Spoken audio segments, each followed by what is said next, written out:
Sunday, the 27th of October at 2 p.m, Chelsea face Newcastle at Stamford Bridge in the first of back-to-back games. We then play Newcastle on Tuesday night in the Carabao Cup away at St James's Park. After that game against Panathinaikos, where Chelsea won 4-1 with basically our B team, who starts for Chelsea in the Premier League against Newcastle tomorrow?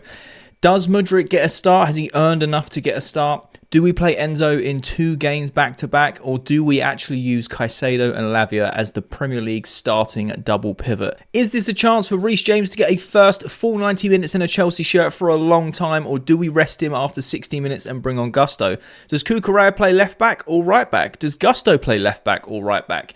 I don't know. Enzo Marasca says there are no new injuries, so we should have a fully rotatable squad. But in today's video, we're going to go over the predicted 11. I'm going to predict what Enzo Marasca is going to play alongside giving my thoughts and opinions on the players. So let's get into this predicted 11. Starting off in goal, I am going with Robert Sanchez. I think Jorgensen had a great game against Panathinaikos. However, he didn't really have too much to do because Panathinaikos basically rolled over. They didn't press us too much. Jorgensen made some incredible saves early on, and he had some decent distribution, but all in all, I don't think he's done enough to push Robert Sanchez for that number 1 spot, so I'm going with Robert Sanchez. Moving on to left back, I am going with Marc Cucurella. That guy was absolutely everywhere against Panathinaikos, and I think he's got the durability, the form, the fitness to play back-to-back games. I think we may see him rested against Newcastle in the Carabao Cup on Tuesday, but I'm going with Marc Cucurella left back because right now he is one of the best, if not the best, left backs in the league. Moving on to the left centre-back, I've gone with Levi Colwill. Now, Enzo Marasca actually said something very, very interesting in his press conference about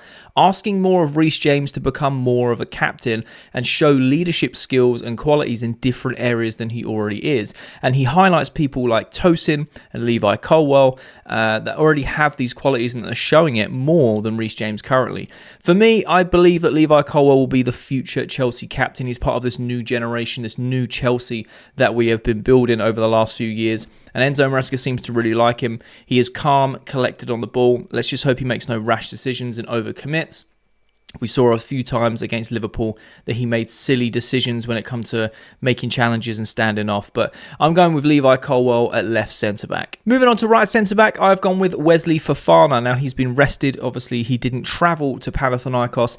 And Enzo Marasca prefers Colwill and Fofana as that centre-back partnership. He's served his 1-match suspension, just like Cucurella has against Liverpool. So they are ready, fit and available. And I feel like that partnership is going to only grow and get better and better over time. Moving on to right back, there are a lot of question marks. Will Cucurella play right back? Will Gusto play right back? Will Reece James play right back? Now, for me personally, I'm going with Reece James. I feel like Enzo Marasca is a guy who likes to talk the truth and likes to be transparent with the fans and the press and the media and the club and everyone. And he says that Reece James can only play 1 game a week.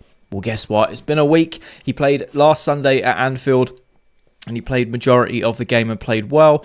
Obviously, he's not back to his full form and full potential that we know that Reece James can fulfill, but he is well on his way of doing that. He had a very good game against Liverpool. So I'm going to go with Reece James starting as right back. Will we see Reece complete 90 minutes? I don't know. I think we'll probably see him play 60, 70 minutes and then pulled off and then Gusto to come on. And I feel the same with Cucurella because of the games such a short space behind Panathinaikos, Newcastle back-to-back. I feel like I might see the introduction of Vega coming in at that left-back role as well throughout the game. Moving on to the double 6 positions, and this is where it gets interesting because like I mentioned in previous videos, we have 3 players that can play there. So there's always someone that has to kind of double play. Now, Enzo Marasca used Enzo Fernandez and KDH against Panathinaikos, and I've now sort of had my eyes open as to how KDH can be utilised in that types of space. So I feel like because KDH and Enzo Fernandez played against Panathinaikos on Thursday, the only natural selection there would be Caicedo and Lavia as that starting double pivot. Will Romeo Lavia play the whole game? Probably not, because again, like Reece James, you know, having these injuries, you've got to manage his minutes. He's fantastic when he plays. He's so calm on the ball. His distribution's amazing. He can drive with the ball.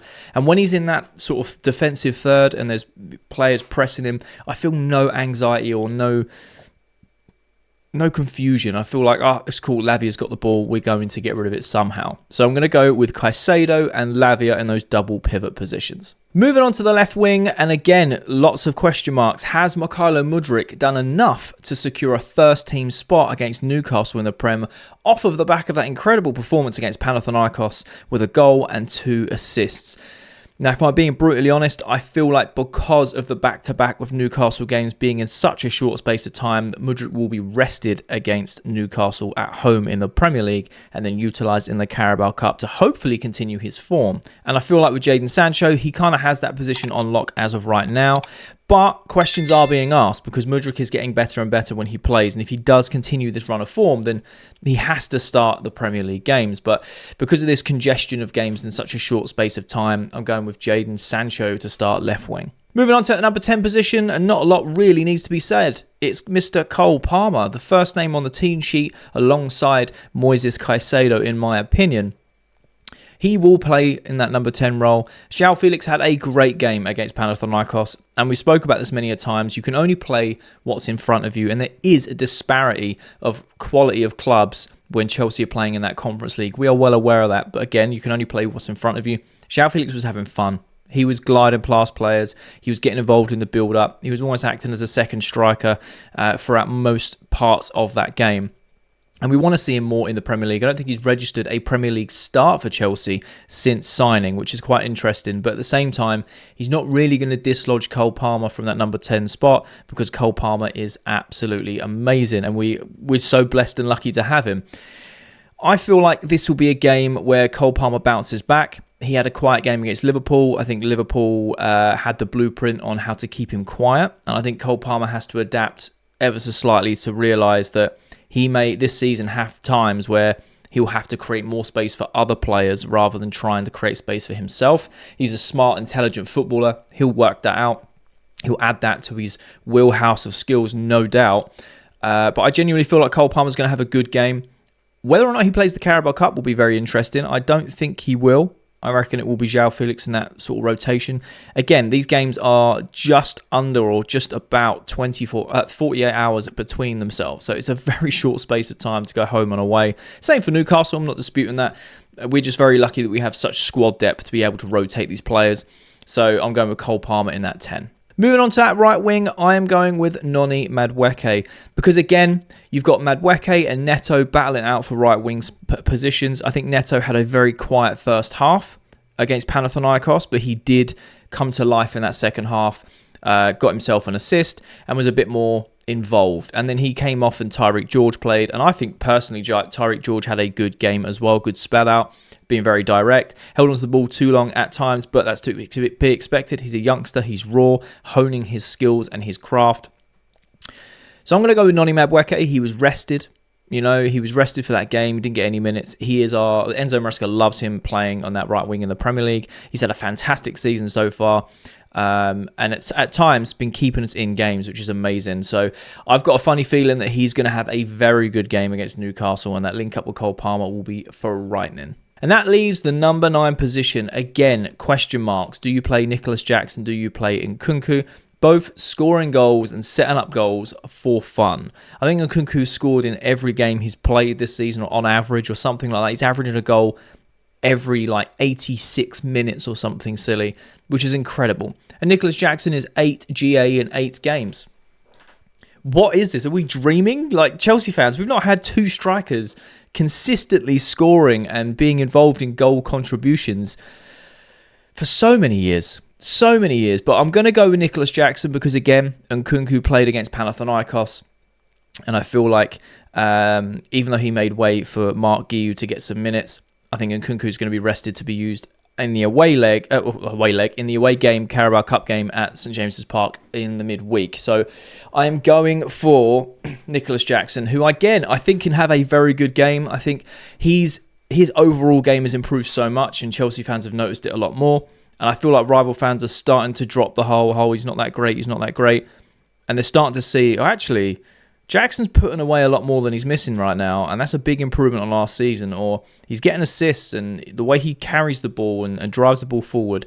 One thing that I thought was very interesting in Enzo Marasca's press conference, is he was asked about Nicholas Jackson playing potentially off of the left-hand side, and Marasca was like, nah, not happening. He may be there in certain positions, in certain patterns of play during a game because it's how the game develops, but Nicholas Jackson is not a left winger. He will not be playing off the left-hand side. He will be playing centrally as that centre forward, and I really back that.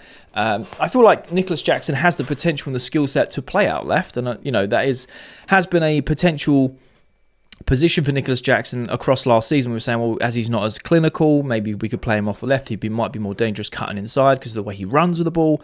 He dribbles the ball like a winger, but he's starting to finish like a striker. So, it's his third season in professional football, which is crazy when you think about it. But Nicholas Jackson, for me, has to start, and I feel like he could get on the score sheet against Newcastle. And I think that, if we set the precedent high and we start with intensity and we play the way we want to go on throughout the game and we can settle very quickly, especially being at home, I think it could be a long day at the office for Newcastle. So that is my predicted 11 for the Chelsea-Newcastle Premier League game at Stamford Bridge this Sunday. I will be doing a live watch-along on my TikTok, so if you are not following me, make sure you click the link in the description and follow me over there. It'd be amazing to see you.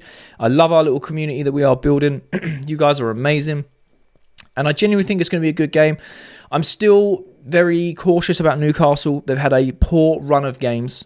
We are well aware of this. However, we also know that Eddie Howe's Newcastle can play a filthy back five and a horrendous low block to just block teams out. They've caused upsets before with it, and I feel like they're going to do that against us tomorrow.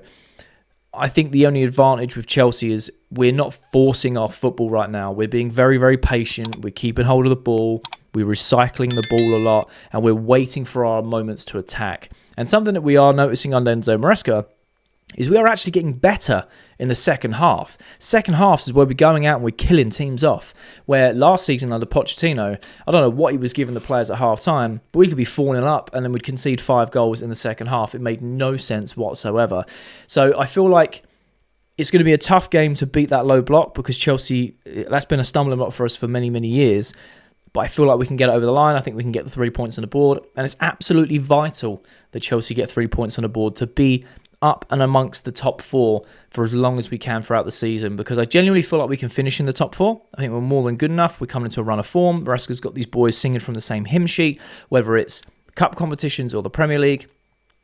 But it's still going to be a big test to show up every single game and deliver what needs to be delivered. And we need to get points on the board this season. No more silly slip-ups in terms of, drawing games we should be winning, or I think we should be drawing games that we would have lost last year or possibly winning them games and trying to get as many 3 points as we can in quick succession to kind of prop ourselves up for this busy, busy Christmas period. The next couple of Premier League games, I know we've got Man United, we've got Arsenal, very, very tough asks. We know Man United are going through this weird washed period, but we still have to go and prove that we are not washed, and we have to go there and turn them over and be like, cool, we're on another level now. We're actually progressing as a team. But at the same time, it's that age-old rivalry, Chelsea United and obviously Chelsea-Arsenal. Arsenal having a few slip-ups here and there throughout the season so far, but still up there in terms of the top 3 best teams in the league. So very difficult period. And sandwiched between home and away at Newcastle will be very, very interesting. But I'm very optimistic and I think we can get this over the line. But that's just my thoughts. I want to know what you guys think about the lineup. What do you guys think about the match? Let me know your thoughts in the comment section below. I love having a conversation with you guys. Now, if you made it to this part of the video, a thumbnail will appear on the screen. If you like Chelsea content, make sure you click that thumbnail because that will be a video that you also enjoy.